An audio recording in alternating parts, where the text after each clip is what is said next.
about what AEVI do in general? Yeah, AEVI is a specific company.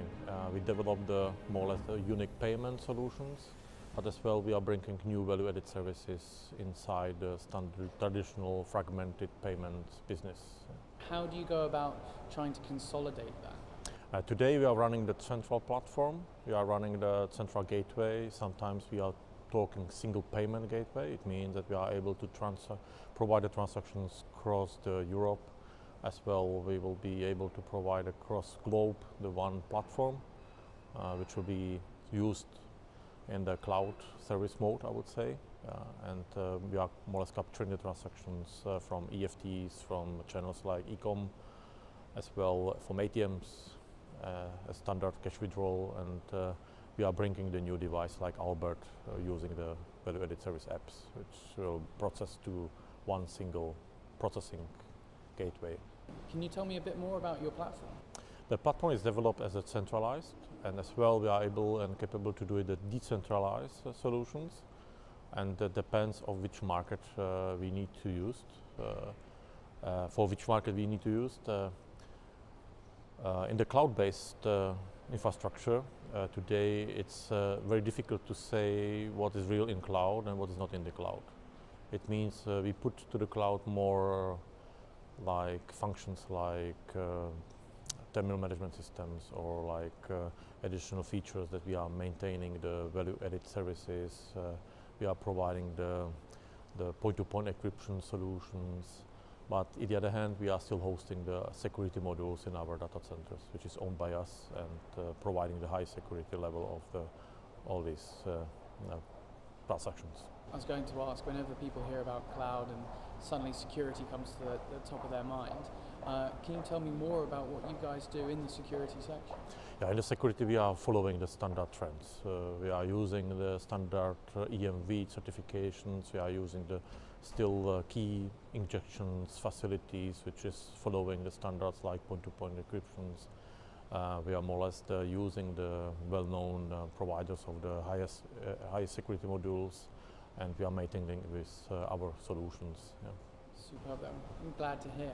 Now, talking more about the payment side of things, we're hearing increasingly from a lot of companies they're trying to add value to their products.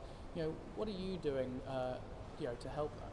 Yeah, today we take over the big retail solutions. That means for the big retailers we are providing the more value-added services inside the EFT, which is sometimes very complicated, I would say, and it's difficult to move from the traditional retail big stores to the small ones. On the other hand, we provided a very simple payment infrastructure as well for the tier 3, tier 4, tier 5 customers, small merchants, which can use the experience from the big retailers through us, that we can provide some of the value-added services which more will be used by simple app, which can run on the Android-based systems, for example. If you had one thing to say to our audience at FinTech Finance, why should they look to partner or work with AEVI? Yeah, I think that we are a very agile company, and we used very good pace from Diebold Nixdorf, I would say. We have a long history in the Wincor Nixdorf, our Diebold Nixdorf history as well. We use this experience, but as well we bring something new ideas. We bring new people, young people on the board, especially on this apps development space. We are using facilities in the UK where we see much more innovations coming from the UK or for the London, for example. There's a lot of innovation companies, a lot of new, nice young guys and ladies who are having the brilliant ideas to how we can deploy new features of the apps or functions which we can include it to the security part. And the Prague Center, we have the very well-experienced team which we built over the last 20 years, more or less, that we use the very core team which is more or less with us more than 15 years, and they have experience from the international projects, how we can make the secure payments. Yeah.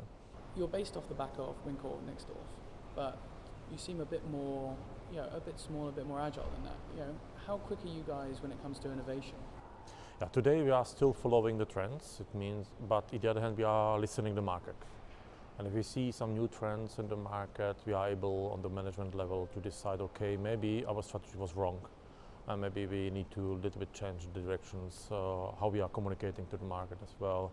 And as well to be able to decide quickly as possible, for example, to developing new products. Not only the software, as well to discussing with the partners who can give us the new devices, like Sophia, for example. It was also, we met the guys from BB POS last Copenhagen in Money 2020. We see as a good opportunity to integrate, and yeah, until that we didn't see such kind of the possibility to use such kind of devices. And when we see it, then we decided that more or less after 6 months we had solutions, and we had a product like Sophia. Yeah. And it's also an example of how we are able to change as well directions of the other products. Sounds like you can change yourselves very quickly. It's critical in this industry now. We don't like to change every day. Yeah, we don't like to change the strategy that we were going to the left and within 1 week to the right. But on the other hand, like long-term strategy, we are having long-term strategy. We know where we need to go, but as well we are able to somehow change our directions on the market. Now, speaking about new technologies and enthusiasm, what do you see happening in the payments industry in the coming year? I think that it will be still more and more question if the traditional POS systems will be moved to the new type of the technologies like Android or phones technologies like iOS operating systems. As well, it will be also difficult to say now if the big retailers or small retailers as well will use the commercial tablets, for example, for the standard checkout systems. And we see the trends that these kind of devices can be used in the future as a standard cash out systems or cash drawer system as well. And we following these trends, we tried to help a little bit secure these tablets, and as well to provide a framework that we can use the commercial devices, but use on the little bit security way. Yeah. And then to connect the standard EFT or MPOS, or maybe in the future using wallets as one of the tokens so that the people can use it and to process the transactions. How have you found this year's MPE?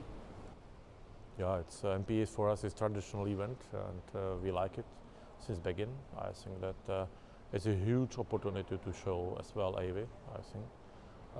What we see in the past, it was more focused for the MPOS business, a lot of players, a lot of small companies was present there. What I see now is more trends that traditional players are coming there and like to as well be there, showing the innovations. Yeah, the question will be who will be the winner. Yeah? If these innovation startup companies will more drive the innovations, or the traditional companies will try to accept as well these trends and to develop new products. It's an interesting time in the industry, whether, as you say, it'll be the new innovators or the old innovators. Yes, I see as well still a lot of barriers coming, especially in Europe, a lot of regulations still trying to stop the new kind of innovations through regulations. On the other hand, I think that the consumers at the end will decide if they like to use more phones for the traditional payments or not. Yeah. Super. Now, there's a lot of regulation and movement happening in the European payments market. What's AEVI doing to work with that? Today we are following the trends. We think that we like to be on the top level of the companies who is following the regulations. It means that we will still keep it our product developments on the level that we will more or less following the compatibility of the new regulations. On the other hand, we try to build some new level of the community of the people, which will be able to bring some new value in the systems, and as well as trying to change a little bit the way how the industry is going. Yeah. What we did with Albert, for example, that we change more as the market. It means that nobody trusts that we are able to process the PIN entry transactions through a touchscreen-based terminal, for example, and we see now as a normal trend. We see a lot of followers, which we are happy that sometimes as well competitions, but we see that we build it and make it. On the other hand, as well, we will see if who will be the winner at the end. Yeah. Yeah. We also see the motivations not to be only dependent of our own devices. We like to be more open, and this is the more or less the AEVI story. Be more open.